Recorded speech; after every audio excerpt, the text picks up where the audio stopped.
growing up in Pennsylvania, Arnold is obviously the man. Well, anywhere, I guess Arnold was the man, but certainly in Pennsylvania.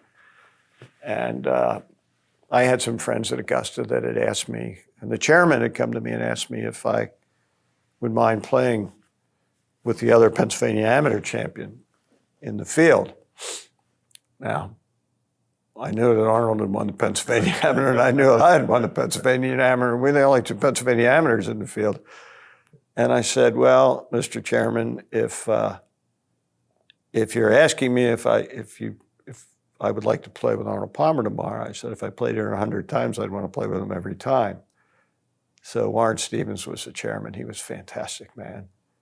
And he said to me, well, we'll take that under consideration.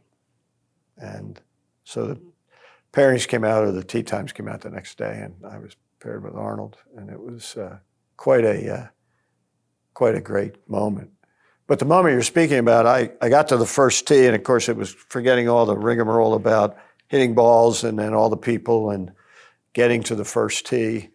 And Arnold's on the putting green, and I was on the putting green, and I'm a 44-year-old man at the time, so there's a little shock and all, but not really to the extent that maybe a 18-year-old would have, but at least I didn't think so.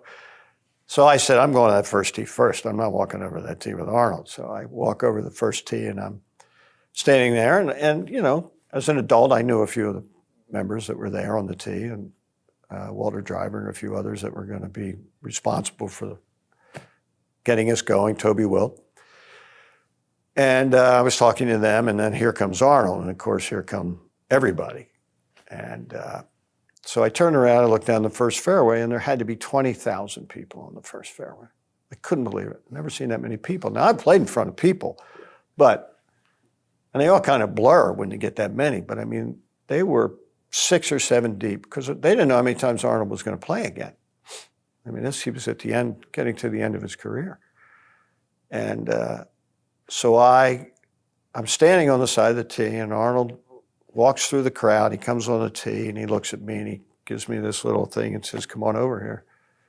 So there we are. We walk into the middle of the tee, all these people around, and he puts his arms right on my shoulder, and he goes nose to nose, and he says, buddy, this is going to be one of the greatest days of your life.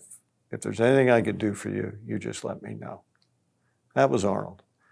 And that was kind of the way we started the day. So 4 hours and 4 minutes. It was a great experience.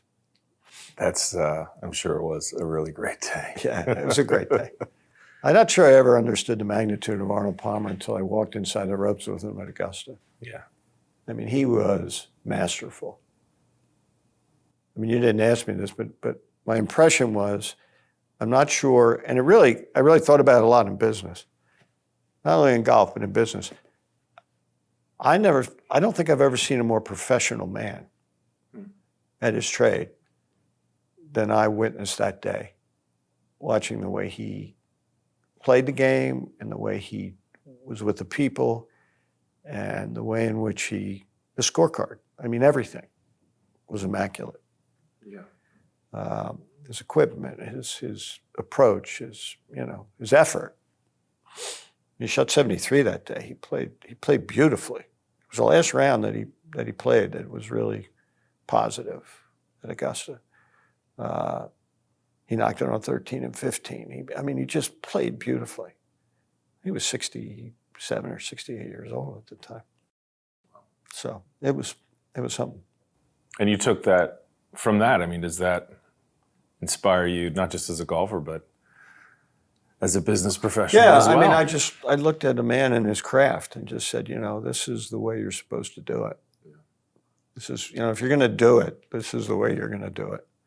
He didn't take anything for granted. I mean, everything was just so.